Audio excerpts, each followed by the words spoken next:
Good day, students. Today we are going to talk about retirement of partners. So if you want to know about partnership deeds and partnership types, just click on the link that will be given in a description box so that you can understand the meaning of partnership. After that only you can get to know that what is the retirement of partner.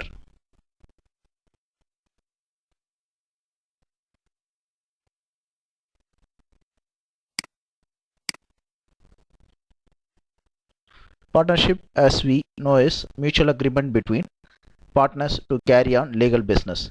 It can be performed at any time when two or more persons desire. In other words, partnership is always at will of partner. It is just possible that one of partner may express his inability to continue in partnership and request other partners to allow him to retire from the firm. Amount payable to retiring partner. It should be credited to his capital account. So what is the due?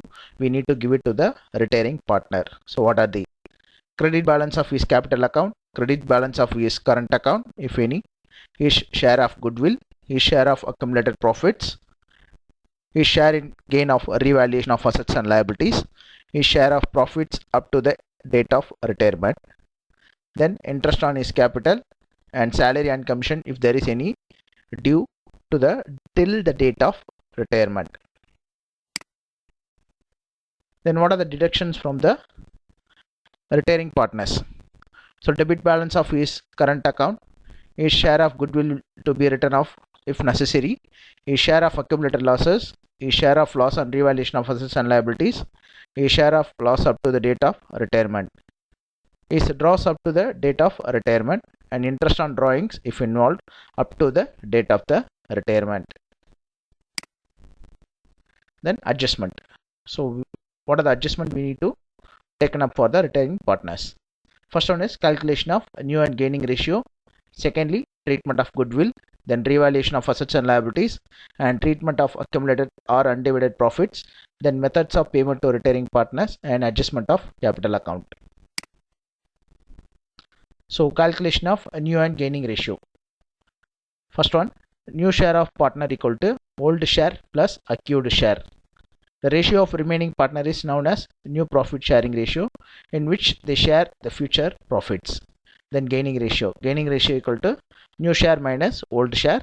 The ratio in which the continuing partners have accrued the share from the retiring partner is called gaining ratio. Then treatment of goodwill. So it involves 4 steps process in treatment of goodwill.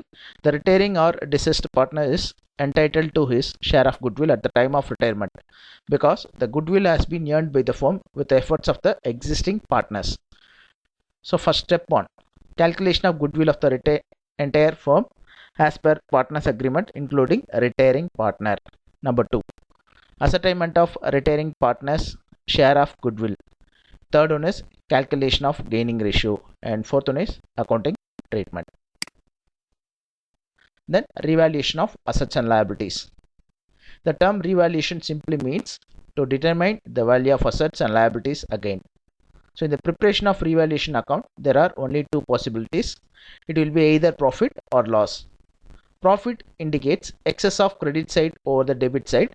It will be shown at the debit side of the revaluation account.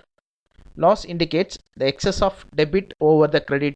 It will be shown in the credit side of the revaluation account. Then treatment of accumulated profits.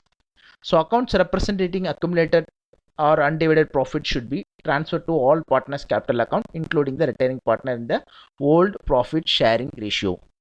Accumulated or undivided profits, also known as retained earning, consist of profit and loss account balance, general reserve, contingent reserves, etc. They are shown at the liability side of the balance sheet. Then account payable to retiring partners.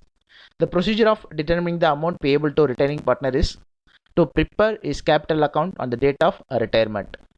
The retiring partner is entitled to get his share out of the following items.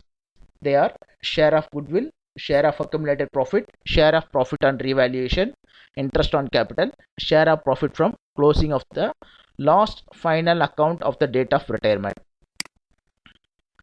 Then what are the adjustments of capital accounts? At the time of retirement of partner, continuing partners may agree to fix their capital at certain amount to make it in their profit sharing ratio. If such an agreement takes place, then there will be an accounting impact which is as follows. Then what are the steps? The specific capital amount is distributed among continuing partner in the new profit sharing ratio. Step number 2. The closing balance of capital should be restricted to the amount determined in the step 1. And final one is any surplus over adjusted capital is either returned to capital in case or transferred to his or her current account. Then problems. So usually what are the problems or set of problems? The following problems are arising at the time of retirement. To reevaluate assets and liabilities of the firm, to fix up the value of goodwill of the firm, to make payment of dues of retiring partners, to determine the new profit sharing ratio, to determine new capital of the firm, to distribute general reserves or profit and loss balance among the partners, to ascertain profit or loss up to the date of retirement. Thank you, students.